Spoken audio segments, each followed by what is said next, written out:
It's a Tuesday night, and Sarah is sitting on her couch with her phone in her hand, doing the thing she does at the end of every month. She opens her banking app.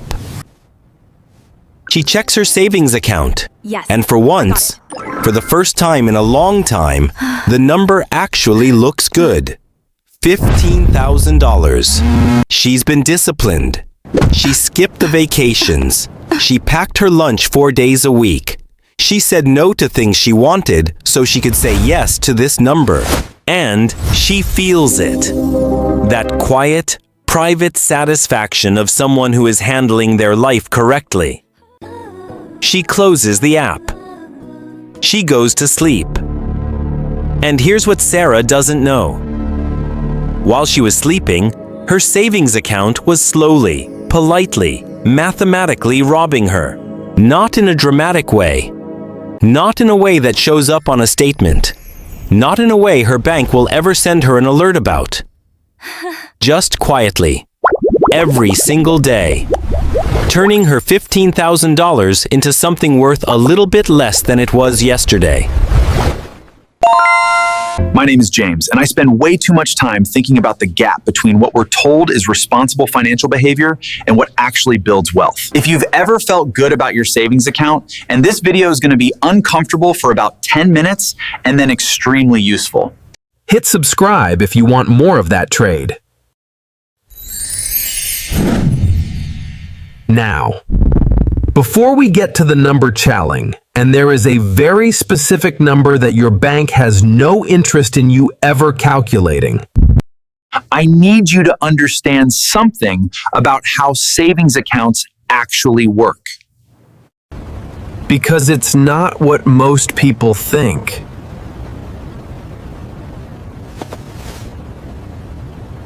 Your savings account earns interest. The national average savings account interest rate right now is somewhere between 0.4% and 0.6% annually. Some of the big traditional banks are paying as low as 0.01%. That means if you have $15,000 sitting in one of those accounts, your bank is paying you $1.50 per year.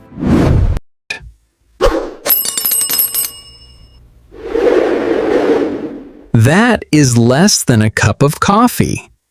That is your bank's way of saying thank you for letting us use your money to make billions of dollars in loans and investments. The real problem isn't what your bank is paying you.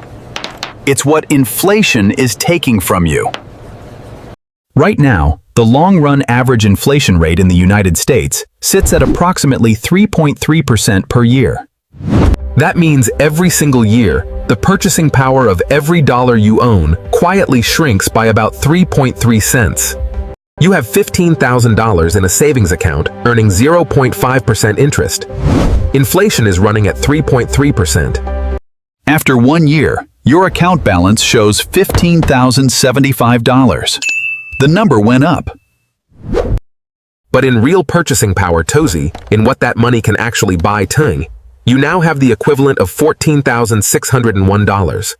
You lost $399 in real wealth. Not because you spent it. Not because the market crashed. Just because you did what you were told and put your money in a savings account and went to sleep? After 5 years, your balance reads $15,378. But the real purchasing power of that money is now $12,893. After 10 years, your statement shows $15,779. But your real purchasing power is $10,823. You have lost $4,177. That is the number your bank doesn't want you to calculate. Your savings account is not saving you. It is slowly consuming you. If you had $15,000 in a brokerage account and the market dropped 10%, your balance would show $13,500. That drop is visible. But if inflation runs at 3.3% and your savings account earns 0.5%, your balance shows 15,075 dives and nothing feels wrong. Psychologists call this money illusion. The tendency to think about money in nominal terms, the actual number terms, rather than in real terms, what that number can actually buy. Your bank takes your $15,000 deposit and lends it out at 7%, 8%, 24% on credit cards. They pay you 0.5% for the privilege.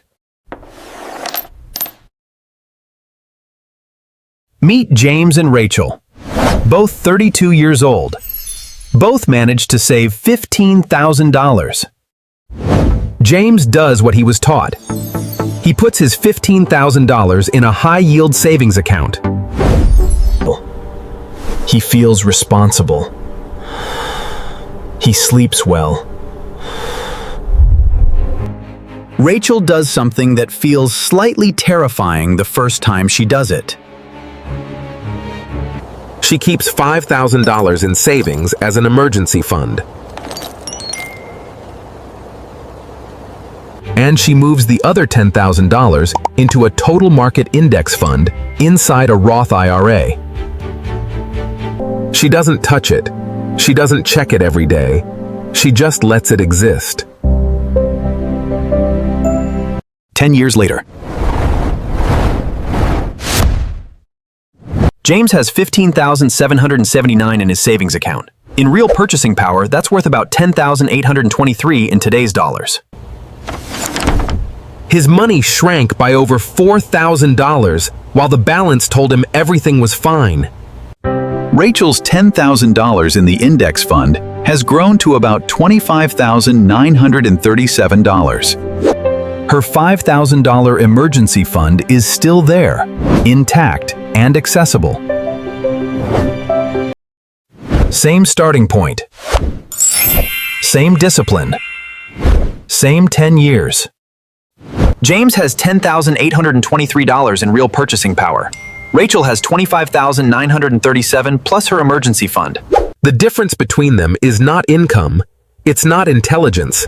It's one decision about where the money lives. That decision is worth $15,114 in real terms over 10 years. That's a car. That's a year of college. What about emergencies? A savings account is the right place for that money. 3 to 6 months of living expenses is the right emergency fund size. For the average American spending about $4,000 a month, that's $12,000 to $24,000. Keep that in savings. Everything above that threshold is just slowly losing value. The S&P 500 has recovered from every single crash in its history. Every one. The people who lost money permanently in market crashes are the people who sold during the crash. Time in the market, not timing the market. That's the whole game. So, here's what you actually do. Step 1. Calculate your real emergency fund number. Take your monthly expenses and multiply by 4. Step 2. Move everything above that number into a brokerage account with a total market index fund. If you haven't maxed your Roth IRA this year, the 2026 limit is $7,000. Start there. Step 3. Set up a monthly automatic transfer from your checking account to your investment account, the day after payday. That's the whole plan. It's Tuesday night again. Sarah is on the couch. Same $15,000. She opens the calculator. She runs the numbers 10 years forward. And she sees it. She opens a brokerage account. It takes 11 minutes. She moves $10,000 into a total market index fund. She leaves $5,000 in savings where it belongs. A saver protects a balance. A wealth builder puts that balance to work. The savings account will always feel safer. That feeling is exactly what makes it dangerous. The math already told you the answer. Now it's your turn.